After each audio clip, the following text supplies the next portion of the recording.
that sound fine? So folks who just start, Yeah. so a South African, an Australian, and an English walk into a bar. Guys, welcome to Coffee and Conversations with Champions. It's epic to have you on. Thank you. And Lisa, thank you for organizing this. And Jonathan, welcome to the show. Pleasure to be here, Nicholas. Thank you. It's so the fun thing is on Instagram, the only one we've got showing up is Lisa. So Right? I think what I'm going to do is I'm going to end that video because it looks a bit weirdly, and then we'll put in I'll do an edit and then upload that. So awesome. Okay, yes, continue without that. That's perfect. All right, groovy. So give us a quick intro on who each of you are. Lisa, let's start with you, please. Yeah, hi. So Lisa Hetherington, I'm UK based. Actually, I'm in Scotland, so I will forgive you just the England. Bloody hell! Oh, sorry, Lisa. No, but you know what got me? Because I remember speaking to you about that, but it was Craig who said speak to, and then there's messing with my dyslexia, you lot. All right, yeah. That's Scotland. right. So Craig, oh my God, I'm in so much trouble. Craig Coggle is my coach. He's England based, but yeah.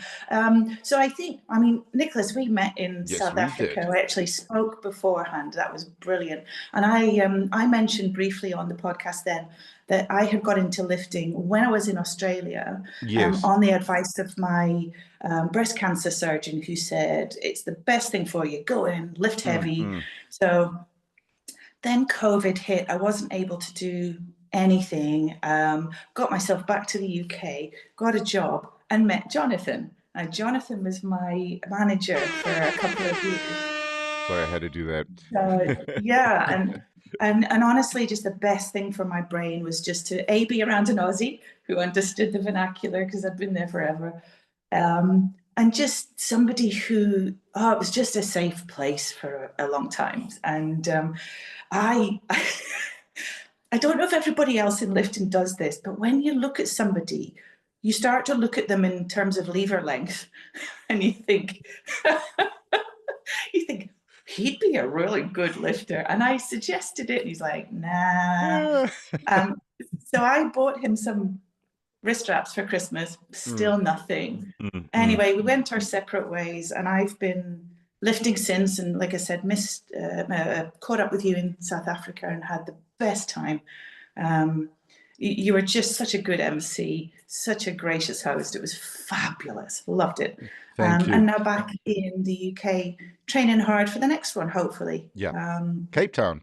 That's my journey so far. Are you looking at coming to Cape Town? I'm going to do my damnedest. I will be there if I can. Yeah. Okay, excellent. That's fantastic. Cool. I've got the British Championships in 7 weeks, and it all depends. Okay. You know, complacency is your biggest enemy, so I'll just have to give it my best shot, and you know, hopefully down the line. Yep. Brilliant. See everybody again. No, absolutely. We cannot wait. We're looking forward to that. So, Jonathan, your intro, please, sir. So I obviously everything Lisa has just said is 100% true, with one exception. I think when we met in Scotland, she was my manager, in the sense she was all organised what I did from day to day. So I worked in universities all my life in Australia, and then was lucky enough to have this 3-year stint in Scotland. So Lisa and I have been sort of circling the globe, often in opposite directions, but for this wonderful period of time in Scotland from about 2021, we were working together. And as Lisa said, she quietly but insistently suggested that powerlifting might be the sport for me. She told me about her journey with cancer, and the fact that this really started when she got her diagnosis, and I sort of filed that in a way. Now, long story short, she introduced me to it. I sort of got bitten by the bug. But then about 6 months after I really started lifting, I got diagnosed with prostate cancer myself. Sure. And around the same time, so this was last year, at the same time as I was starting to take it seriously and qualify for decent competitions, a really, really interesting coincidence. So I had a prostatectomy last year. The surgeon had told me that I really needed to lose some weight and get serious about my fitness, and so lifting was a really big part of that for me. I lost 20 kilos. My struggle has been to drop the body weight, maintain the lifting weight, which I'm able to do, and then now on the good side of that journey, push my totals higher. So that was really important psychologically. I'm nowhere near as distinguished in terms of what I've been able to do in competitions as Lisa, but I've been bitten by the bug, and right now I'm sort of aiming. I've got a pathway to qualify for the Australian Nationals for next year, and then let's see what happens. Oh, absolutely brilliant! It's such a fantastic story. So I think the word you were looking for was bullied into powerlifting by Lisa. I'm correct, right? Well, there's a great story, because when Lisa was literally interviewed for the job, she wasn't interviewed by me. She was interviewed by the office manager, who came out and said, "I found the perfect person for you, Jonathan, just the right person to manage you, manage your diary. She's an Australian, or she's a powerlifting champion from Australia, and in 6 months' time, I expect to see you flying through your office door." Right. Well, actually, in 6 months' time, I was doing my first squat under Lisa's careful tuition. Fantastic. So if we stay with you, Jonathan, what has the sport meant to you? Has it given you what you were expecting? And then I'd like to get Lisa's view on that, on your response. So no pressure. How to answer that in a short way? Yeah, it's meant an awful lot to me, Nicholas. I used to be quite sporty when I was younger, but I used to play rugby, actually, because one of the actual decent rugby playing nations. I smashed up my ankle really badly in 2010. Plates and screws, and it stopped me from running, and I didn't really know what else to do, and I got very unfit. And so what lifting has been lifting has been a sport that I could really engage in and be reasonably competitive, given my body shape, given my, I'm a sort of strength-based person. And it's just transformed me physically. I've been able to find that physical self again, and I look at the thing that really appeals to me about it, because in my day job I do a lot of talking. You probably already worked that out about me. There's a lot of opinions. There's a lot of hearts and minds, and you can't persuade the weights to come off the floor. They are what they are. Now, no negotiating, huh? Yeah. Oh, I was in a car with a couple of really good powerlifters, and I said, I was telling that story. I said, I really love the fact, you can't talk to the weights. You can't tell. And one of them said, I talk to the weights. And the other one said, yeah, I talk to them. No. But I like the fact that it is what it is. Yep. An extra 2.5 kilos is an extra 2.5 kilos. And that's very grounding, It's really, 100%. Really good. There was a comment made to me by Hani Smith, who organized the competition. And he said to me a few years ago, he said, just remember 0.5 wins world championships and sets world records. So it's a great perspective on the sport. So Lisa, from your perspective, what have you seen in terms of the changes and that it's given Jonathan from the time he started lifting? Oh, I can't tell you how different he is, but how much of the original Jonathan has shone as well.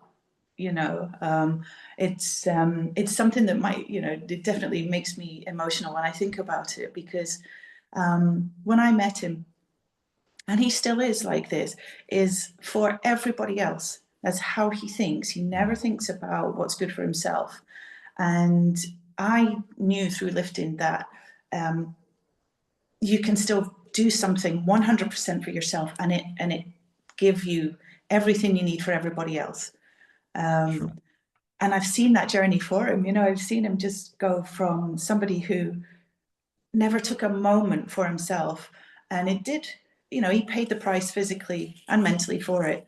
And now I see that he's not doing that anymore. He's taken a good chunk of time for himself, and what it's doing is making him more accessible to more people in a good way that doesn't seem to bleed him dry of his energy now. So yeah, and he just looks like he's having a blast as well. I'm giving a big one of these with a heart. So that's absolutely phenomenal. That's very, very cool. It is the most wonderful sport out there. And what's so cool is with our streaming work that we did with Masters, and we've been doing with competitions over the years, we've been getting involved in other sports now, from arm wrestling to strict arm curl to strongman. Some of the other powerlifting federations have reached out. So absolutely love it. But I think probably because I'm involved in the sport, I've competed, I've coached, I have a deeper connection to it and an understanding that how special powerlifting is. And I love the story of the introduction to the sport by someone who's involved in it as a way of reconnecting with yourself and rediscovering and bringing out the best of who you were. How has that been for you, Jonathan? Oh, very, very much as Lisa described. I think it's been great. The thing, I mean, as I say, it came together with a whole bunch of realizations about myself physically. I mean, when you have a cancer diagnosis, it really reminds you that the clock is ticking, and that there's only one person who's going to sort of, well, let's put it this way.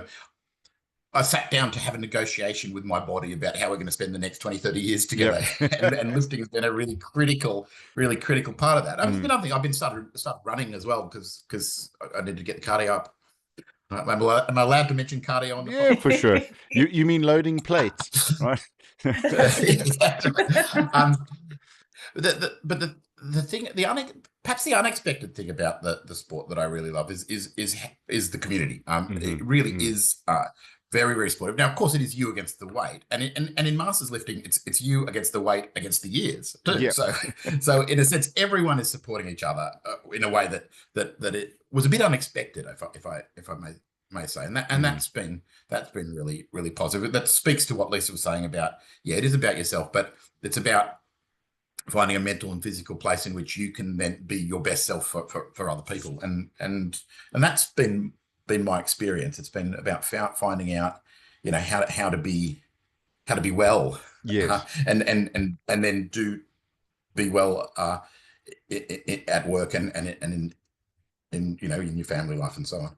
So it's been quite a much more less psychological journey than a physical one in a way. Or at least it's impossible to separate those two. 100%.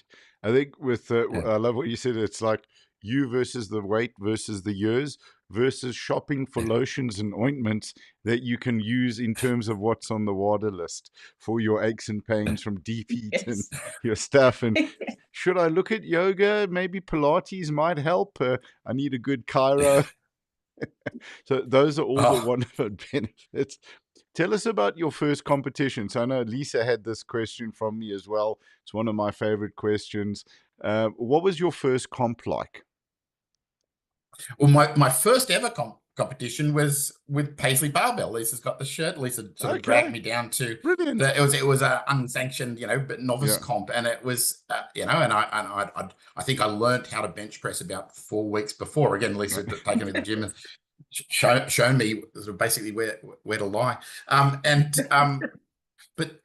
Lisa will remember this because she was sort of handling me at the time. I was there to learn the lifts, learn how a competition worked. But I was sitting there and I knew that if we got to the last deadlift, and I could hit 400 kilos if I put 175 on the bar, and you know what it's like. The blood rush, and for me that was a massive PB, and I got it, and I've never looked back. I mean, the feeling of achieving something that had been hard. Now I say 400 because this next competition I'm going, the target is 500. So you see the progression, and if I think how good that felt in my first competition, I've learned an awful lot since then. I lift a lot differently since then, but it's the same spirit, isn't it? It's the same. 100%. Just adding another 5 kilos. Yeah, 100%. It does become a little bit of I don't want to say a drug, but probably a drug. So absolutely chasing those 5 kilos. And I'm working with a coach now, Sam Butterworth, who's currently got the Australian IPF sanctioned deadlift record for 120 kilos. He's working on patience. His constant refrain for me is to just be patient, trust in what we're doing. Trust the coach and try it. Yep. Yeah, and that's working. Last year was crazy. I mean, I made it to the nationals, and I got on a decent, got my best ever total, but then had my operation 4 weeks later, and I also pulled tore a hamstring in my last lift in the nationals, and that's only really just recovered. So it was just, and I had a disastrous competition the end of last year. We're going to push myself to come back, so it was all over the shop. 2025 has been every week in the gym, absolutely on the program, adding a couple of kilos each time, hitting the targets, just consistency and patience. And I've learned an awful lot from that. Sure. 2024 was crazy. 2025 is predictability and patience, and that's been really good. So you're starting to listen to the coach. Starting to listen to Lisa, what was it like watching Jonathan at that first competition, getting him to chase that total? I've still got the video on my phone of the last deadlift. Unfortunately, back then he didn't have a lever belt to flick like he does these days. But he still, just to see the pride in himself. And I know Jonathan well enough to know that he loves learning, and he loves how to put the pieces together. And the first competition just did seem to be a bit, this is the jigsaw puzzle. Right, now I go away and start putting the pieces together. And it was just so lovely to see him so happy, and so happy from doing something just for himself. Sure. And that's what, because I would see him be happy for everybody else, but now it's for him, and I'm just so proud. That's phenomenal. I think just as a question on that, and I wanted to save this a little bit later, but I think it's appropriate for now. I mean, there's something about this sport, and again, there's something about the sport for multiple age groups where, I worked with, because I speak at schools about my sobriety and my recovery, and I've been sober for 18 years, and then I have this like, thank you. It's kind of cool. It's fun. I get to do this, right? As opposed to lying on the pavement somewhere, waking up cold on the Sunday. Where the hell? So yeah, much better here. And I've had school psychologists come and chat to me, say, Nick, we got a troublesome kid. He's a great kid, but he's got problems. And can he come and train with you? And then we bring them into the gym, and it becomes totally, totally life-changing through lifting and lifting weights. And then maybe there's a little bit of bodybuilding involved, because, young high school guys are like that. Also want to look as big as possible. And from high school to sort of more mature athletes, I'm not saying old athletes, we're all in our mid-30s, and we're wanting to move in. It's amazing you can be in your mid-30s and a master. But anyway, what do you think it is about the sport, and I'm opening this to both of you, that enables it to benefit people across the age spectrum in such an incredible way? I was thinking about this yesterday, actually. And what I think has happened to me, at least, is that I used to go into it thinking it was a really good sport that helped my mental health. But actually, I think what it is something that's really good for my mental health. And as a byproduct, I get strong. Right. And so I think across the ages, across the genders, that's what happens. Everybody just feels better. And it doesn't really matter if it's powerlifting or cycling or whatever. I think it's that sense of community. It's that sense of achievement, sense of pride in the hard work. For me, the strength is coming because I go in and each time try and overcome something mental. I'll go in and think, I am really scared and overwhelmed by this deadlift today or this squat. And you work through that process, and then the strength comes. Or you work through the process of being scared of going out on stage, or pushing through on a day you don't want to push through. And as a result, the strength comes. So I think it's because people are people, and this sport seems to be one of many sports that just works for me in reverse. Right. Look after the mental health and the strength will come. And the strength will come. And that's physical, mental, and spiritual strength. Everything. Absolutely. Absolutely Yeah. love it. Yeah, absolutely. Jonathan. Yeah, no, I that's a really interesting way of thinking about it, Lisa. It's sort of, first, it's mental. And I remember I mentioned I had a really disastrous competition at the end of last year, and there was also a bunch of physical reasons, but that was mostly because my head was totally in the wrong place. And I think that there's a lot to explore there. But actually, I'm trying to think of how many sports do offer the opportunity for so many different sizes and shapes and ages of people to be competitive with themselves. I mean, that very first competition that we're talking about, I was stunned by the diversity. We turned up, and there were 20-year-old Asian Muslim girls, 47 kilos, lifting their body weight, and then there were old white men and hugely overweight white men at that stage, lifting half their body weight in my case. But it was exactly the diversity that was really interesting and unexpected for me. I had this mental image that the lifting community would be all those bodybuilding 21-year-olds that you were sort of alluding to, and it's far from it, of course. And we've all got then a standard to compete against, a benchmark to compete against, and that opportunity to be who we are and better that. And there's not too many sports. I mean, I used to love the fact about rugby. There was a position for the short, slow guys like me, and a position for the tall, fast ones. And, and there are not too many sports like that. I've never played basketball. I'm 5'6". Not a chance. Do you know what I mean? So I think that it's that that's part of it, that you can just be. It is about being who you are and bettering that. And so it's sure. No, go. You've reminded me of an experience in talking about running. So I'm 5'9". If it's a dating app, I'm 5'10", but that's another story. And but I remember running I'm not built for running.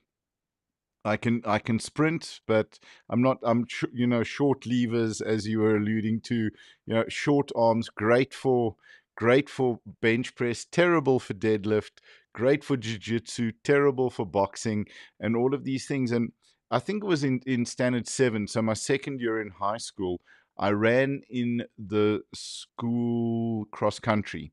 It was I think it was either 3 or 6 kilometers. It was a lovely race. I came in after everybody had packed up and gone. So I came round up the driveway of the school, Camps Bay High School, with that magnificent view onto the field. The audiovisual guys had packed up, the banners were gone.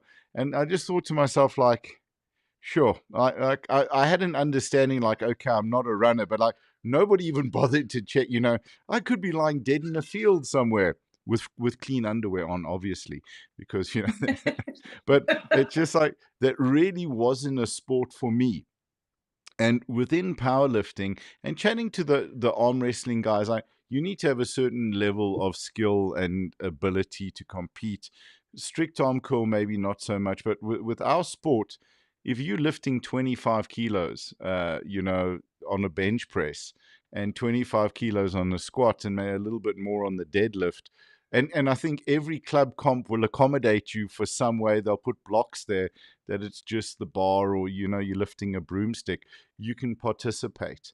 So the barrier to entry and performance, and I think the barrier to be part of the community before, during, and after the competition is very, very low, and it's open to everybody, and it's about the progression. And I suppose, as you said, it's learning to pull yourself back in and maturing as a lifter, because, Lisa, I'm sure you've encountered this with young guys and girls going, I'll enter a comp when I can win. So I think that's what makes it so special, and I'd love your guys' thoughts on that. Oh, I think I got the opposite advice, which I think was the best. from a coach in Edinburgh who I just dropped into his gym randomly, and had mentioned that I was interested in competing, and he said, look for the next one and do it. Even if you're not ready, the more you do, the more you learn about the process. And, you know, because you're never ready, I think was what he was saying. You're never ready, and you're never going to be your best because you're always chasing your best. So just go ahead and do it, and just don't see the competitions as this big end point. It's just part of the process. And now I look for as few competitions to do as possible. So I've kind of gone against that a little bit. So. No, phenomenal. Yep. Yeah, no, I love that entry point. I mean, I as I say, Lisa sort of pulled me along because I was anxious to my first, which is this Paisley barbell competition. Then I found some competitions to enter. And again, I very, very supportive, but I knew that I was going to be the least experienced lifter. I knew I was going to come last. Or who was looking? I wasn't competing with the others, but you know. So you go through that process. And something to say is so I live in a relatively small city in Australia. Rockhampton doesn't have any sort of sanctioned competitions, and it's only got one gym that's got a powerlifting community. So I'd done a few competitions, was getting a little bit better, got myself a coach. And then the local gym did have a competition last year. It was actually and I competed in that, and lo and behold, you know, I did a few decent deadlifts. And this is coming back after the operation, so 3 months after operation. I managed to pull 200 kilos, and a couple of guys, older guys in the audience, you know, how old are you? I said 58, and that's, mate, you're inspirational. Can I? You make me feel I could do this, right? And I thought, wow, well, hang on, I'm the novice, you know. But what we're talking about is that attraction to anybody, you know. So even someone like me, I guess, saying can be okay. Show people that they can do the sport. I mean, there is none of that. You've got to be world class to take part, and you just look for people like yourself, and they challenge you and inspire you on equal measure. And this is what Lisa did to me, and so it's a sort of that snowballing effect. Look, the other thing that I would say, and again, I keep on going on about the health experiences. So I've had this torn hamstring, right, and it's been a bastard because it keeps re-tearing, and eventually I have had various very expensive physiotherapists, surgeons, and someone look at it, and the message I got back from those guys was quite unexpected: stop running. Running is really bad. Running is really unnatural. We don't want you. Running puts stupid stresses on your legs. Yeah. And but what about lifting? Oh no, lifting's good within limits. Lifting is good for particularly at your age, for strengthening those muscles. So in other words, what I'm saying is it's actually a really good physically for older people, for everybody, but for older people, it's a really good thing to do. Whereas this thing that everyone does for fitness, which is to run, so the specialists frown upon the thing. You know, I thought that would surprise me, but really, it's been really important. I mean, reading what the scientific literature says about the positive benefits of resistance training on people as they age, and indeed people coming back from illnesses like cancer. It's amazingly beneficial. And yeah, you don't probably need a proselytizer for the sport, but that's all been part of my experience and what's pulled me in and kept me in. There's so many wonderful benefits, and I think also with the journey.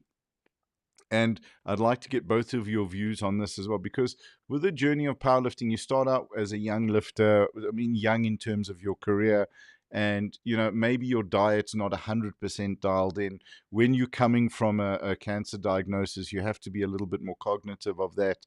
You know, manage sugar intakes, manage the stuff that you may want to really eat versus what your body needs. But as you progress within lifting, in particular, then, so you know, you start sitting around the weight class peak or bottom, you want to start to change stuff.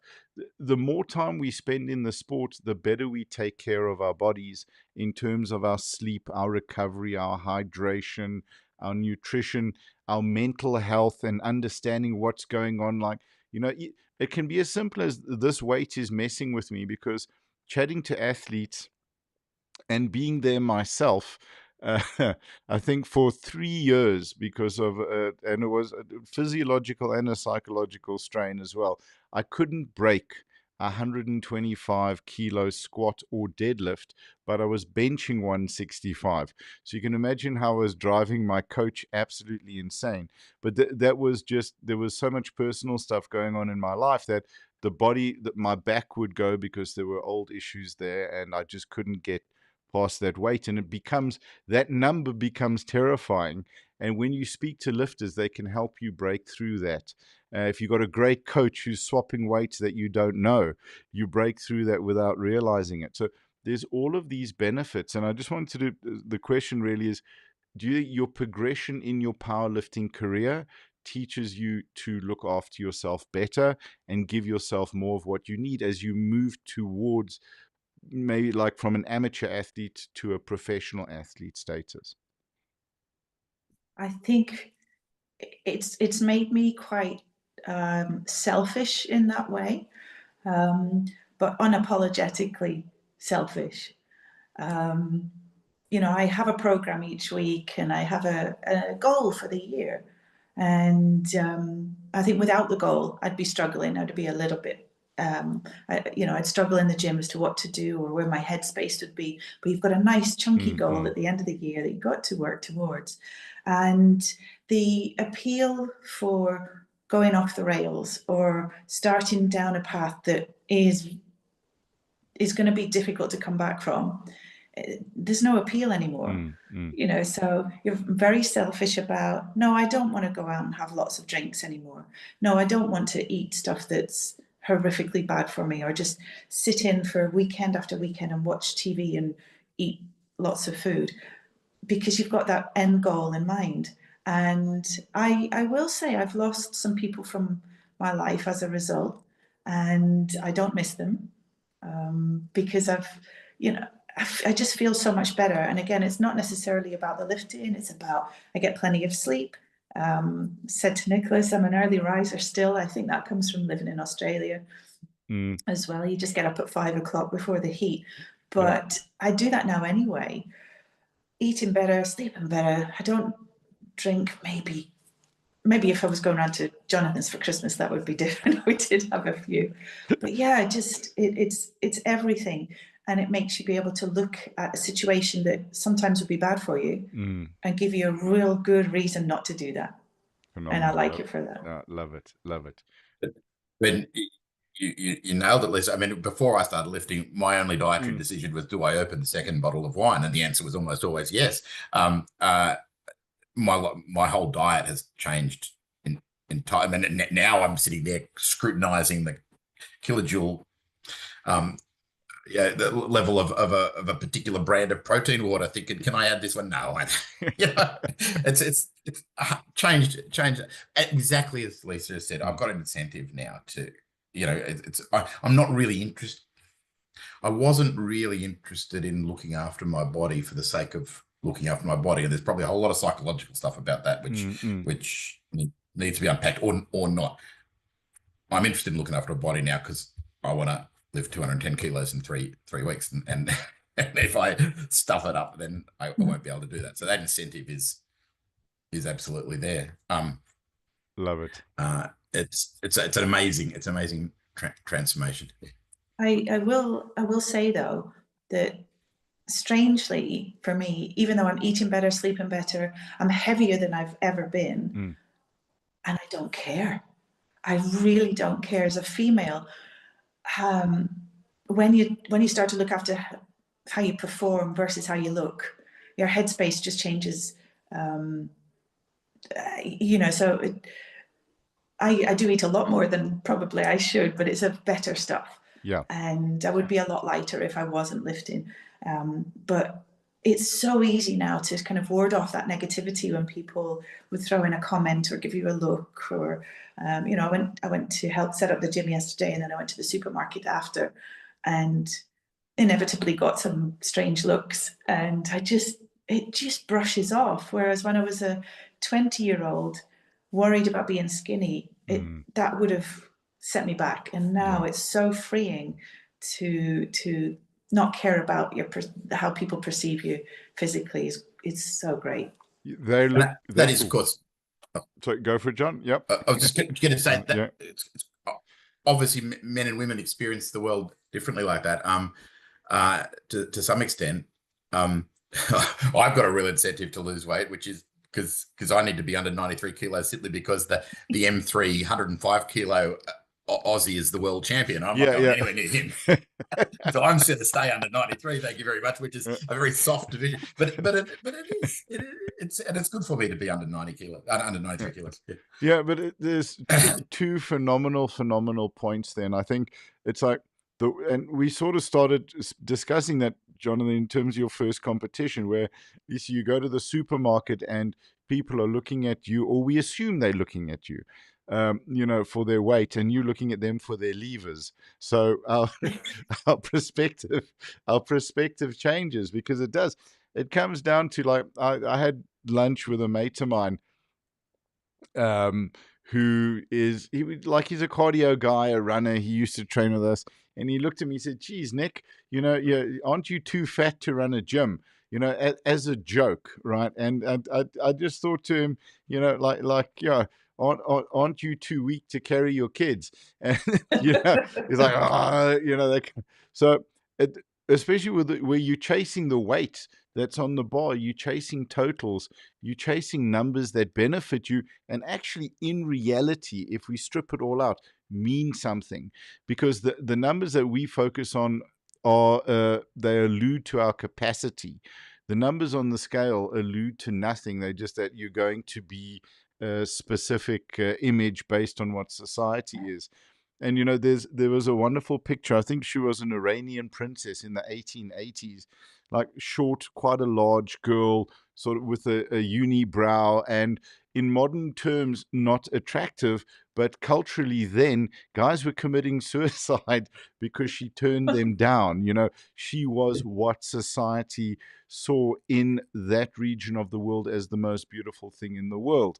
And it's just like those norms change, but function and capacity and ability and health never change, because those benefits are always real. And by the way, Jonathan, I'm with you 100%. Like, I look at where the competition's going to be, and that's where I decide to eat. So I think for the 105s, you need to go up to them and going with a piece of cheesecake, "I'm coming for you, mate. I'm coming at the next competition. All right. Well, you better keep trying. I'm coming." You know, and that's the fun. And I don't think any young woman or young man has hurt themselves, has eaten badly in powerlifting because of the weight on the scale. We understand that we have to get the weight on the bar, and it's so healthy. And this is the thing. I have a dear friend of mine, Michelle, and she's trained with me for a long time. And Michelle's not a small lady, but she's very cognitive on mindful eating. She's a huge advocate for it, anti the diet culture. Because what's interesting is she showed me a statistic. I think 97% of all diets fail within 5 years. So why would your doctor give you a prescription for something that failed within 5 years, had a 97% failure chance? But the lifting is so good, and it's where it's about the weight on the bar. And she always says, your weight is not your worth. But for us, the weight on the bar is our medal status. So, you know, and that's such a cool. So I'd like your guys' thoughts on that. Yeah, good. Well, I will argue, because I've been started to use fractional plates, and they make a huge difference. You think just putting that 0.5 on the end, not a problem, and you can't lift it. But yeah, no, absolutely. I think it just it's strange, because we look after ourselves and we eat really well, but there's nothing particularly, you know, we're not so rigorous with it like bodybuilders, and it doesn't mess with our heads. I tend to eat to recover well. I know that if I'm not recovering very well, I'm not eating very well, or I'm not sleeping very well. So it's weird. A lot of my stuff has started to be in reverse. Like I said, the train for mental health, the strength will come. See how I recover, and then adapt the diet, rather than it be led by that. And it's just so freeing, is the word I keep using. It's just so freeing to like I say, antioxidants, anti-everything. But it's not a problem if you have that piece of cheesecake now and then as well. And so cheat days are not cheat days, because I love my food. But I know that if I go off the rails ever so slightly, it doesn't serve me well. And but it's also stopped me being a judgmental person. So it stops me looking at people through that lens now. And the lens is, how are you performing, not how do you look, as well as looking at myself in the same way. So it's taught me to be a slightly nicer person, I hope, to see people of different weights as well. So yeah. What experiences with lifting and this re-engagement with thinking about my own physical self has done is make me realize how complicated, how interconnected it all is. I mean, we're all talking about sleep, stress, training, and eating, and then interconnection between those things as though that's something we all take for granted. My God, my journey over the last year or 2 years has been to learn that those things have such an impact on each other. And it starts with sleep, and if I'm lying awake, stressed out of my brain about something, I won't be rested, and I won't be up, and I won't eat properly, and all that cascade. And so discovering how interconnected those are, and just working out what rhythms and patterns work for me, that in itself is really it takes the pressure off the people who might be governed by that number on the scale. Because as you say, if you get that balance right of all of those things, then the number on the bar will go up. And learning the inevitability of that is wonderful, and it means that you're just sort of playing around with all the other settings. Does that make sense? 100%. I was actually, you've answered the question I was going to ask, in terms of what has being a powerlifter taught you about your body, and how has it enabled that connection to your body? For me, if I can answer from a female perspective, it's been life-changing, absolutely life-changing. So I will adjust my program to my cycle, for example. But it also, because that way it stops me thinking, why am I just weak this week? Why am I strong? I've done nothing different. But you forget that the external factors have a massive influence on you, whether you like it or not.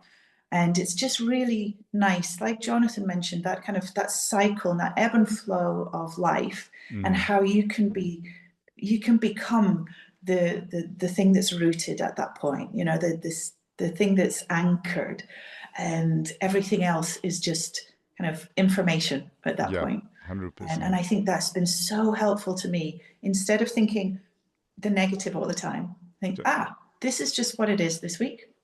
So I work around it. Next week will be different. And to be able to see those trends change and to just relax in it all it's been mind blowing. So it teaches you, sorry, just to jump in, it's teaching you to be kinder to yourself based on information that matters. 100%. And not just being kind, just forgetting about it, just letting life go on and not reacting to every little thing. It is just what it is. and next week will be different, or next week will be worse, and that's okay too. Wow. And also that teaches you that when it comes for competition time, it may be a bad day, and it's nothing personal. It's just it's either going to be a good day or a bad day, or and just to accept it as what it is. Says she that was in tears at Euros, but we'll go nowhere. But in premise, that's what we're talking about. Absolutely, sure. Jonathan? So yes, absolutely. I mean, I'll start with the really basic one for me was that I could control my body. I mean, since 2010, I'd done nothing. I was 118 kilos, and really the first thing was actually I can grab hold of this and make a difference and lose 20, 25 kilos and go from 400 to 500 kilos. And that was amazing. That was a real fundamental discovery, because I didn't believe that I could ever change. And I learned that I could. And then I learned the hard way that sometimes you can't change everything, and that actually, you just have to accept that, you're recovering from surgery. You're not going to live what you did before, and or you've had a bad night's sleep, or you've got a virus, just a little. I mean, I've had a bit of a virus this last week, and it takes 5-10 kilos off where you are, and just living with that and understanding that is what it is, and next week will be different.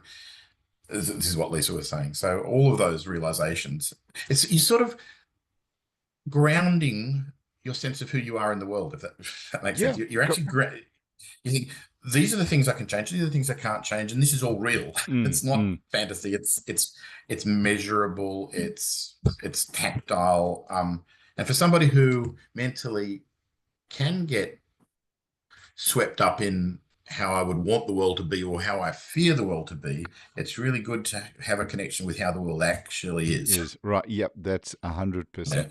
And how you can use how the world is to benefit yourself. Yeah. And you got to know where it is if you want to change it. You got to know where it is, it's, to go back to that piece of cheesecake, for me, I found that powerlifting taught me, and being an athlete taught me, and I only started lifting in my 40s as a Master 1 because I was so injured from martial arts. And I thought, when that got taken away from me, I was like, sure, I can't keep waking up in the morning in pain. And my last injury, I tore my transverse lateral ligament in my left ankle, and I had to be off my feet for 6 weeks and it was rough. And that, and then finding powerlifting is like, hey, I can do this, and it doesn't hurt as much. But now I go and look for a really good quality piece of cheesecake rather than buying something that may be loaded with sugar, getting something that's made with love, to put it into a very basic word, or great ice cream, or great.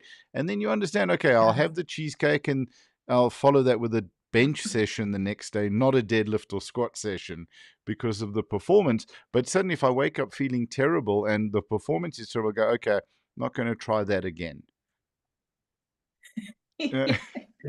Yeah, no, I can understand this, but what I'm giggling about is the fact that we're all saying the right things here, and we're all talking about how it's really good for us. And I'm going to snitch on Jonathan here that a few days ago he sent me a video. Hold on a second, I need to bring in the rain shower if someone's snitching there. No. Yeah.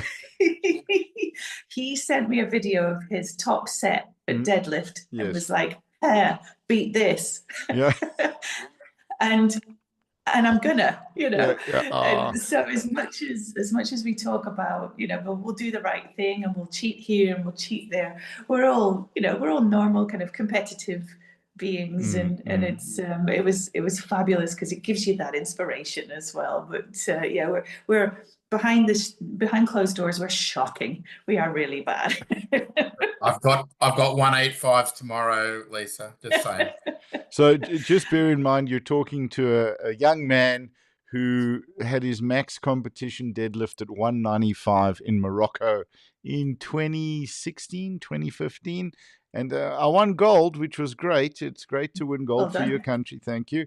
It was really helped by the fact I was the only one in my division, but I didn't even know that at the time. But no, you know, I was there. So, but you're not breaking that 195, and then that number lives with you. And what you're doing with Jonathan, I'm doing with myself. So that's Yes. what's so beneficial.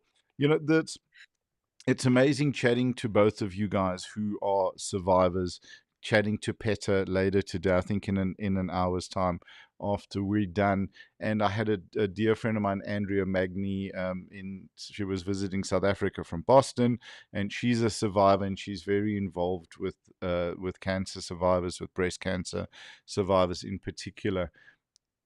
For survivors and those maybe preparing themselves for surgery, what do you think it is about powerlifting that makes it, maybe it's a unique, but makes it so beneficial for those with cancer? Certainly for women that have had breast cancer, and I can only speak through experience, and so I can't really relate to what Jonathan has gone through. But again, going back to being proud of how your body performs, and not thinking that you're separate from your body and something, Sure. you know, that you have this kind of new relationship with it, where you're proud of it and you're grateful for it, for doing these wonderful things. And the scars don't matter, and how you look doesn't matter.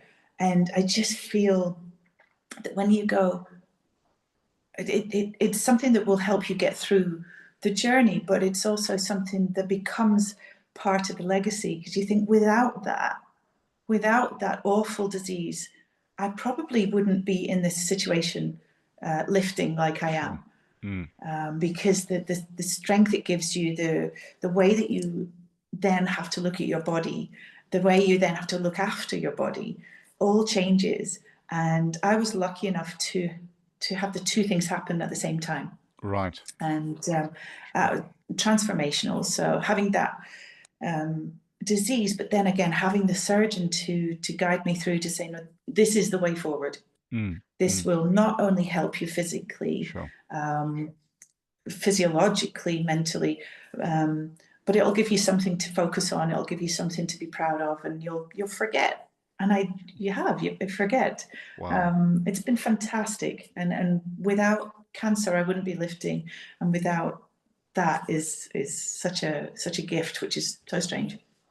It's a crazy perspective, but it makes complete and utter sense. And just before, Jonathan, we get to you on this one, what you made me think of is we should be teaching powerlifting at medical school, and for surgeons and for oncologists. They should be competing. They should understand the value of the sport and what it can do, because that the patient's mental health and self-care and relationship with self is just as important as how we are physically. Yeah, if I can jump back Please. in, James French from the Sydney Western Hospital in Sydney, he's the guy, and he was the person that said to me that he believes that exercise should be part of your recovery program. It should be part. It's along with medication, along with surgery, exercise should be in there. And to be the advocate of that, I think is really important for all of us. I think to try. I mean, I can just see we're in trouble now, Nicholas. I can just see there's an idea popped into Jonathan's head about this. Yeah. Hang on a second. No, I did. We got to give him one of these, and this is waiting for the idea. Okay. Here we go. Well, I mean, it's not so much an idea, but just a perspective. I mean, Lisa, you told me about your journey with cancer and how beneficial your surgeon had said lifting would be, and I'll confess, I thought, does that belong in the domain of reality, or crystals are also good. Well, no, so being an academic, the first thing I did was, what does the research literature say? Absolutely unequivocal. And this is the bit this is the idea. I mean, when you say, Lisa, that that lifting should be, or resistance training should be part of the recovery, the research says that. Absolutely unquestionably that it's hugely beneficial. And I don't understand therefore why in the standard cancer recovery routines it's not there. There's something like 30% better outcomes for people who do resistance training after cancer recovery, and those are phenomenal. Now, my own experience, so I'm quite heavily involved in the forums that support people with prostate cancer. I found them really useful before my surgery, and I've continued to therefore be involved for people who are that just had a diagnosis and they're scared. And my story is like Lisa. This actually can be transformational in a positive way. And there are a few of us who can tell that story that says, well, hey, I'm now fitter after the cancer than I was for 20 years before, as a direct result of these things happening simultaneously. And it wasn't cancer that kindled my love for powerlifting. It was just this wonderful coincidence that it happened at the same time. I'll never forget, Lisa, you'll probably remember that the text, I was literally the night of after my first sanctioned powerlifting competition in May last year, I sent Lisa a text saying, oh, I've just lifted personal best. These are the numbers, and I've just been diagnosed with prostate cancer, by the by. So it happens at the same time. But on balance, that was a really positive thing for me. And that's a really weird thing for people to hear as they're really fearful about about their own journey. But it can be really strong, that journey. So you're feeling powerless in a way on diagnosis about what to do. That's it. But this is a part. Sorry, Lisa. Oh, I was just agreeing. I was saying, that's it. It's a way to take control of your body again. Sure. Yeah. Absolutely love that. It's unfortunately, we've run out of time because I thought, an hour will be good, but that's what it's been. And also Instagram has only given us an hour with Reels.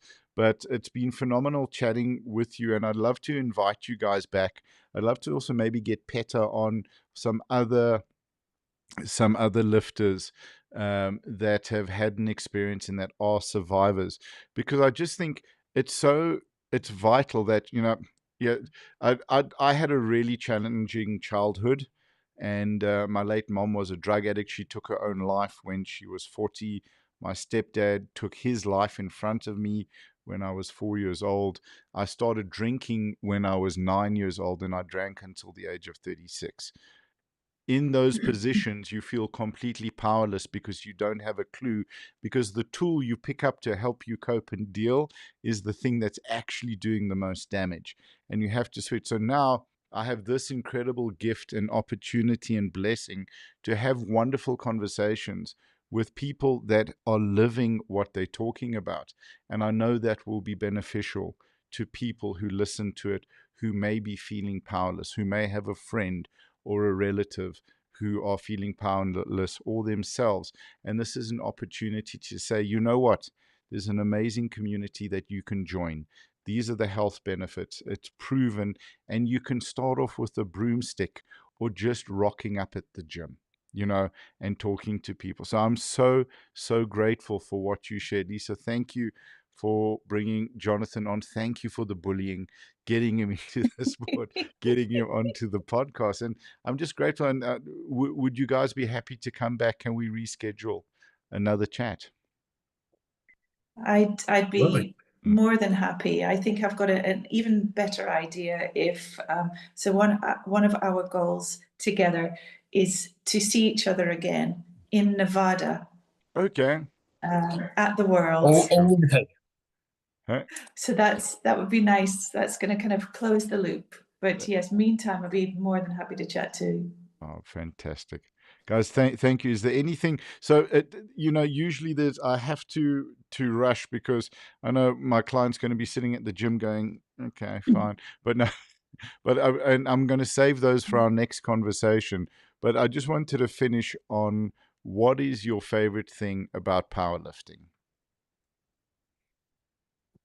It's got to be the community. It has to be. It's finding your people, it's finding your tribe, and it's just getting to talk about the benefits of a hard-boiled egg for 20 minutes and nobody judge you. 100%. Yep. You've stolen mine, Lisa. I was going to say the community. So No. I really love the fact that the weights can't talk. Yep. So. They don't talk back 100%. They don't talk back. They just sit there being, whatever they are, and that the groundedness of it. Yeah. I've gone completely blank, but what was it? Henry Harvey, American punk rocker, actor, sort of really great perspective on the world. And he says, he called it the simple iron truth. He says the weights don't care, the simple iron truth. That's it. And we got to love that. I'd not heard that. That's going to be the phrase. I like it. Just very, very, very quickly, I'll just jump in. And the community is a huge part of it. And so if anybody is wondering how to get into it, or they're just a little bit intimidated by it, and they see something good on Instagram, or they see something good on Facebook, get in touch with that person that's doing the lifting. Because you guarantee they would love to talk to them. 100%. They would love to help them make that next step. So never be frightened and think, I don't know the entry point. The entry point is just send a DM to one of these people and they'll help you. And especially with the online coaching, they're fantastic. You can start at home with a mop or a broom, and that's what you can really start. Deadlift videos, those type of things. So, guys, thank you. I think I'm going to book us 4 hours next time. We're going to challenge Joe Rogan for podcast length, and it'll be a lot of fun. So, Lisa, thank you for putting this together. Jonathan as well, thank you for joining us. Thank you both for joining us. It means lovely to see you again. Yeah, absolute pleasure. Awesome. See you soon. You got it. Take care, guys. Thank you so much. Bye-bye. Cheerio. Bye. And wow, that was an absolutely fantastic episode. Sorry, we had to cut it short. We'll be back with you with Petter Day, an Australian powerlifter, been on our show, and also a rocking cancer survivor. So please do join us then, and we'll see you in about an hour.